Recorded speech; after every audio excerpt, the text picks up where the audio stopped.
A new month of September, the transfer window's been closed for a few days. Are you able now to get on with some real work and focus on the training pitch? Not at the moment, no. I've just moved house. So if few of you can help me pack some stuff and move it out of one flat to the other, because literally that's what I've been doing over the last 2 or 3 days, which is not ideal, but it's nice to have the squad finally settled. For us, it's probably the hardest situation we've ever faced, myself, the chairman and my club secretary, because with the small amount of squad we had, it's been an absolute living nightmare, to be perfectly honest with you. Now we can, over the next 4 or 5 weeks, try and bed this group in together. Well, I've got 11 new ones, and I got to get them used to what I do and how we do it. So that's a relief, but it's not ideal at all.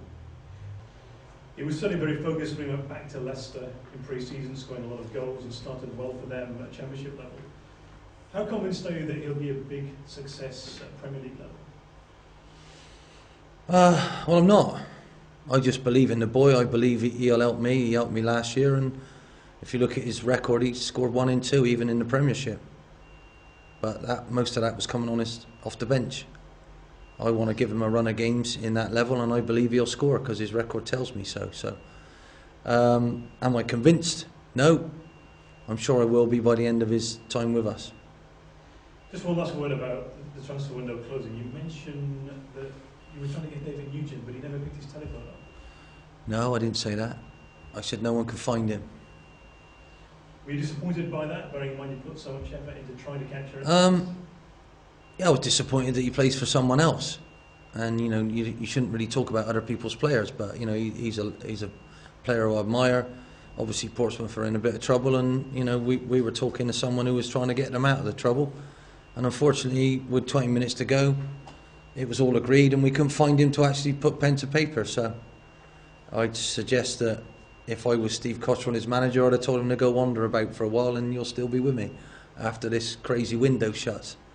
Because it is just ludicrous. I don't see who it benefits at all, having a window of time where that slams shut when you have the rest of the season should be able to deal. You know, if I get some injuries, suspensions, I should be able to add when I need them.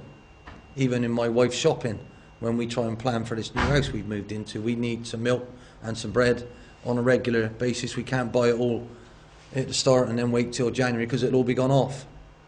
So I can't probably tell you exactly who I'm going to need with injuries, suspensions, and by the time January comes. So I like to go down the shop and buy the odd bits and pieces of stuff to save other clubs going bust. We'll have a lot of money in the bank, and an awful lot of money in the bank. But if I get any injuries, I won't be able to go and buy someone. It don't make sense, does it? I can't see who it benefits, and I'm going to keep saying it till I'm blue in the face. These people should come and sit in my chair who write these rules. They don't make sense.